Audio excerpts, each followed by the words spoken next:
lá, vamos responder as perguntas, as dúvidas que ficaram a respeito da lição de número 1.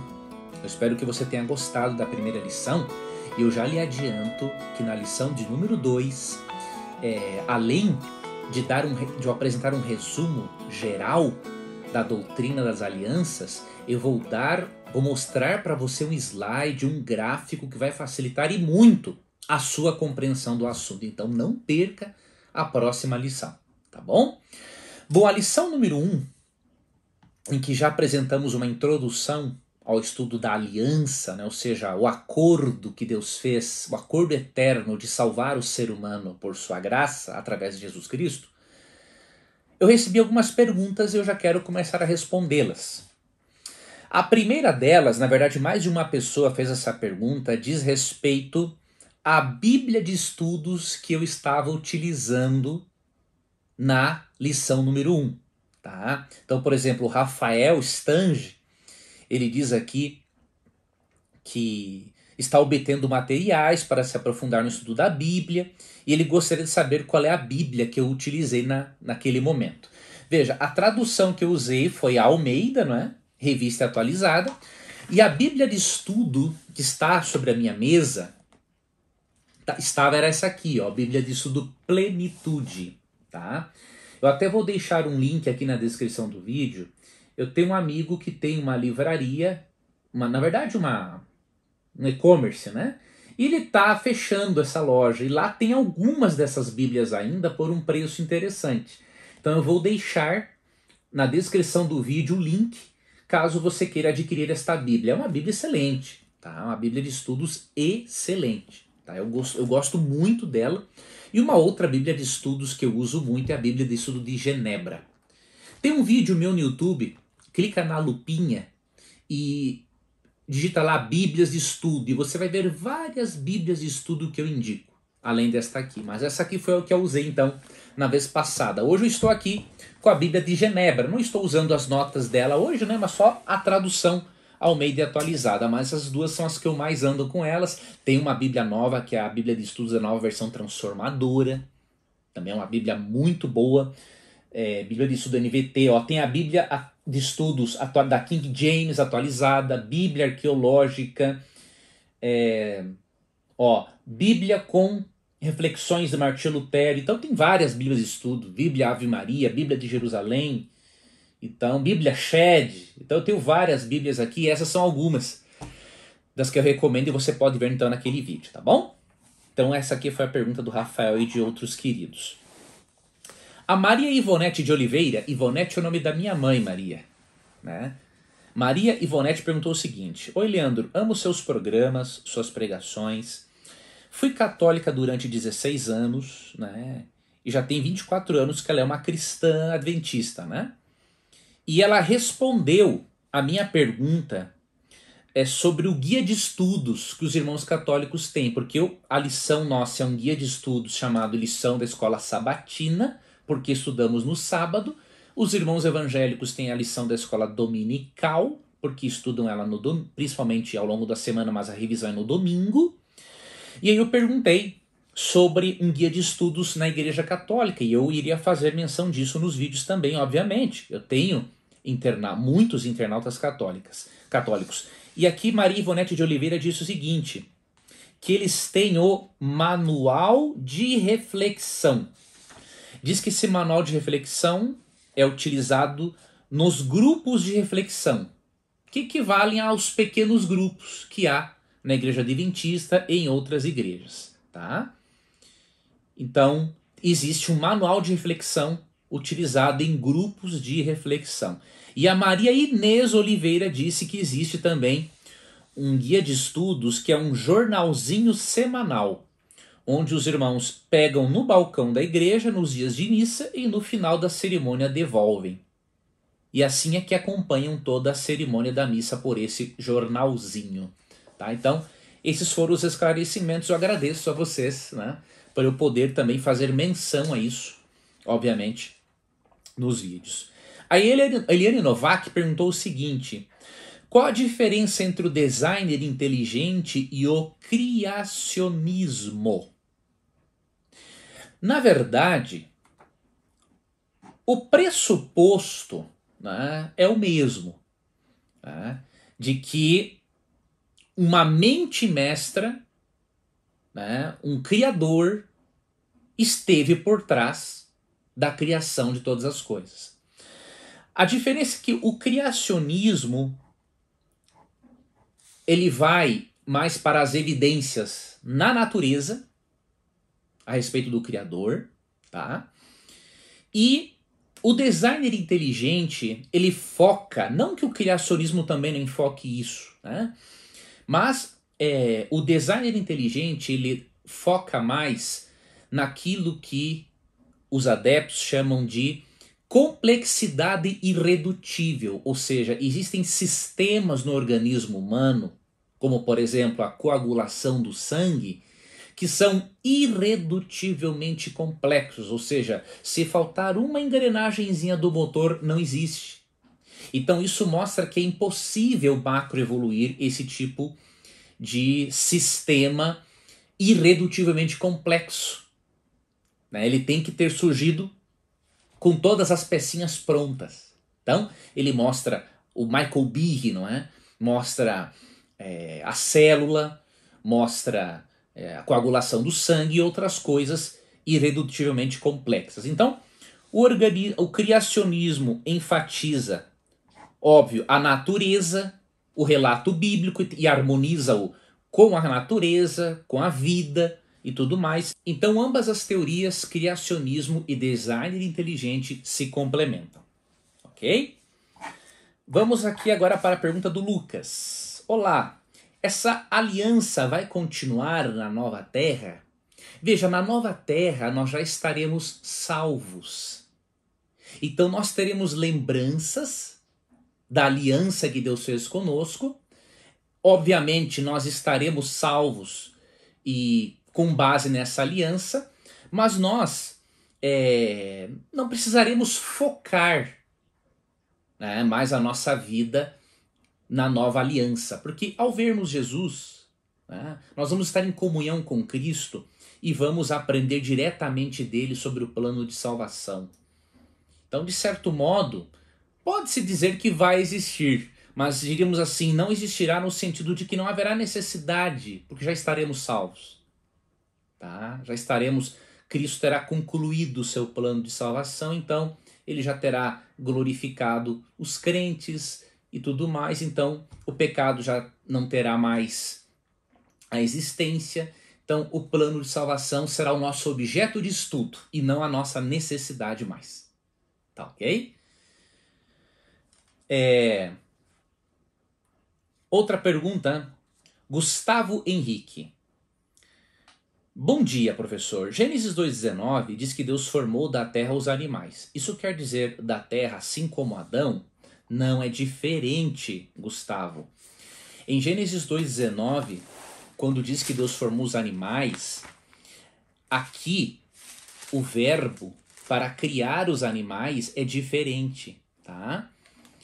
Olha o que diz aqui o verso 19. Havendo, pois, o Senhor Deus formado da terra todos os animais do campo e todas as aves do céu, trouxe-os ao homem para ver como esse lhes chamaria. Então diz que os animais foram formados da terra. Só que o verbo para formar aqui não é o mesmo de Gênesis 2,7. Gênesis 2,7, quando diz formou o Senhor Deus ao homem do pó da terra, o verbo aqui utilizado é o mesmo para um oleiro que trabalha com o barro para criar a sua obra, tá? Então, este verbo que se refere ao trabalho do oleiro, ele não é usado aqui no verso 19. Então, os animais foram chamados à existência do pó da terra. O ser humano, por ser criação especial de Deus, Deus o faz como um oleiro. Deus molda o barro, a argila com as próprias mãos e sopra o fôlego de vida. E o homem se torna uma alma vivente. Ou seja, a Bíblia diz que o homem é uma alma e não que ele tem uma alma. Tá? Então, a forma como Deus criou o homem e os animais é diferente. Tá? João Batista perguntou o seguinte: o Senhor afirmou que o homem perdeu o livre-arbítrio, pelo menos em partes. Isso poderia coadunar com a ideia da teologia reformada, que faz diferença entre livre-arbítrio e livre agência? Eu não creio que pode coadunar-se, harmonizar-se pelo seguinte. Eles creem, João Batista, que nós perdemos o total livre-arbítrio. Tá? Então, se nós não temos nenhum livre-arbítrio, nós só podemos ser salvos pela graça irresistível de Deus. Então, Deus tem que nos predestinar, não é? E a graça tem que ser irresistível, porque não existe nada de livre-arbítrio no ser humano. Ok? Então, Deus tem que escolher quem Ele quer salvar, e essa graça não pode ser resistida. Tá? Já a crença de que existe parte do livre-arbítrio, como eu citei Gênesis 3,15, não é? Quando Deus coloca a inimizade entre o ser humano e a serpente, Deus ali está colocando uma inimizade entre nós e o mal. Então, mesmo que gostemos do mal e do pecado, Deus colocou uma certa inimizade, ou seja, há um certo livre-arbítrio. Temos uma parte do livre-arbítrio. Não é total, mas ele é parcial, ao ponto, não é? De, por exemplo, Josué 24,15, né? Josué disse assim, ó, hoje escolheis a quem servais, né? Se vocês vão servir aos deuses dos vossos pais, vossos antepassados, além do rio, né? Ou ao Deus de Israel, não é? Eu e minha casa serviremos ao Senhor. Tá? Então, percebemos que há um livre-arbítrio parcial. Ok?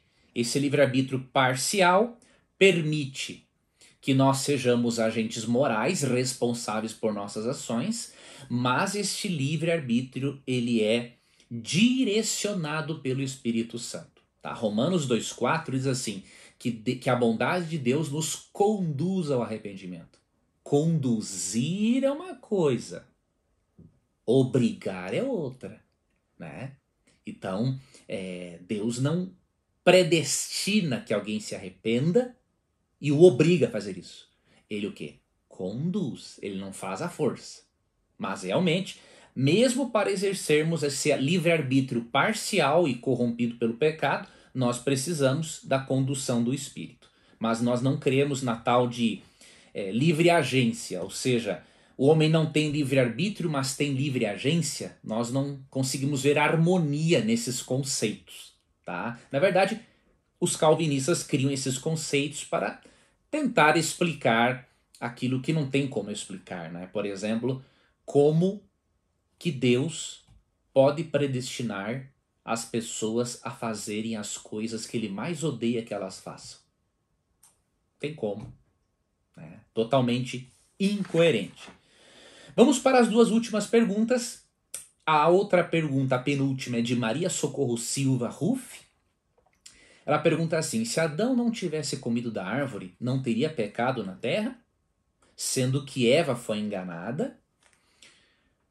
Essa é uma questão que não é simples de responder. Por quê? A terra se tornou amaldiçoada, diz Deus, em Gênesis 3, por causa de Adão. 17, olha aqui, ó.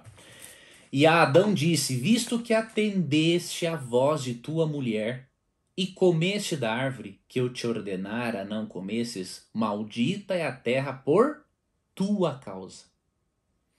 Então veja, em fadigas obterás dela o seu sustento. Ou seja, a causa maior da maldição cair sobre a terra foi obviamente pelo pecado de Adão. Eva foi enganada e Adão foi consciente no fato. Né? E por ele ser representante do planeta junto com Eva, né? Então obviamente que ao eles pecarem cederam o planeta para o domínio de Satanás. Então o pecado existiria na terra da mesma forma, né? Porque Eva pecou. Agora nós podemos ver, né, que a responsabilidade maior foi sobre Adão. Né?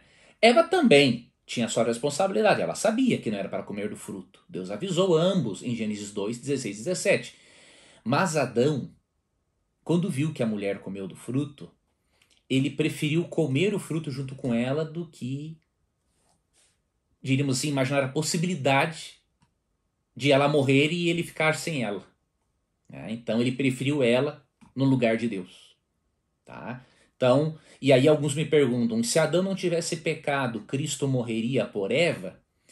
Nós não devemos fazer essas perguntas de se, porque isso não aconteceu. Então, se isso não aconteceu, nós não temos como responder. Né? Eu não duvido, e eu não tenho dúvida que Deus morreria por Eva. Mas nós não devemos ficarmos no se. Se fosse assim, se fosse assim. O se, na verdade, já indica que isso não existiu. E se não existiu, não vale a pena especular. Tá? E a última pergunta de Leila Yanagita. Ao estudar a lição, uma coisa me chamou a atenção. Deus não explica nada a respeito de Lúcifer e o processo de sua queda. Vai direto, ali em Gênesis 3, não é? Mas a serpente, a mais sagaz dentre os animais. Por que no Gênesis não se explica como e onde teve início o pecado? Pelo seguinte, olha, Adão e Eva, eles já tinham este conhecimento. Deus, de acordo com Gênesis 3:8, todas as tardinhas vinha ao planeta. Anjos conviviam com Adão e Eva. Então, é perfeitamente possível imaginarmos que eles já sabiam que no céu havia existido uma rebelião. Né? Então, eles já sabiam da existência de um inimigo. Tá? Agora, por que Deus não enfatiza isso em Gênesis? Porque o objetivo de Gênesis é outro.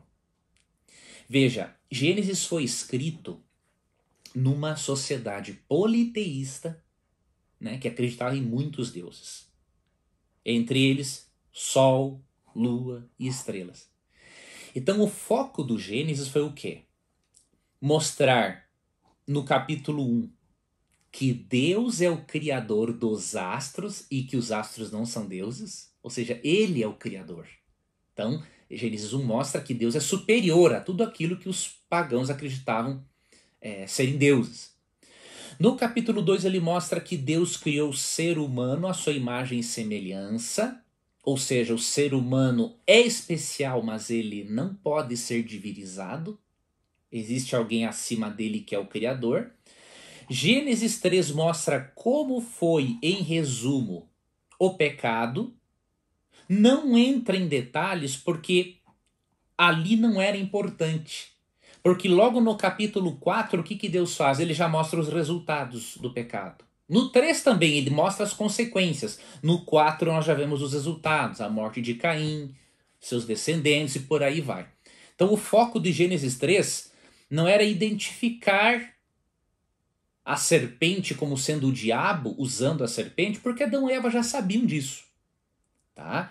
E um outro detalhe, a doutrina do conflito cósmico entre o bem e o mal foi sendo revelada para eles, para os israelitas, né, de forma progressiva. Tá? Então, por exemplo, tem textos bíblicos que atribuem o mal a Deus. É porque eles não tinham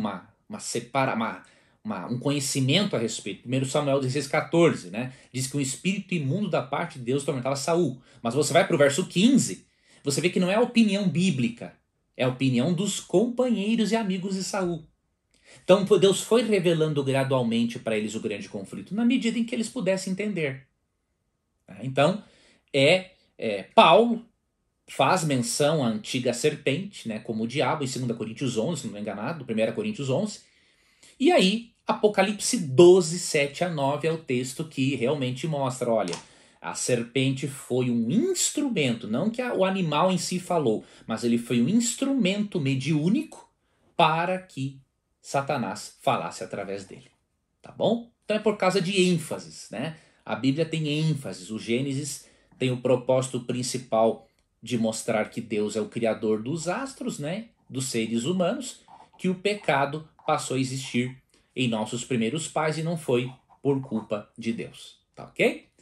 Então eu espero ter ajudado vocês nessas perguntas. No nosso próximo vídeo, certamente já vamos para a lição de número 2 do trimestre em que estamos estudando sobre as alianças. É muito importante você acompanhar esse estudo, porque no meio religioso existe uma dúvida muito grande sobre a antiga e nova aliança.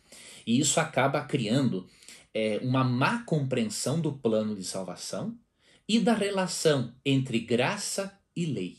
Então acompanhe o estudo desse trimestre, esforce-se, porque vai ser uma bênção para a sua vida. Tá bom? Que Papai do Céu te guarde, um grande abraço e até o próximo encontro.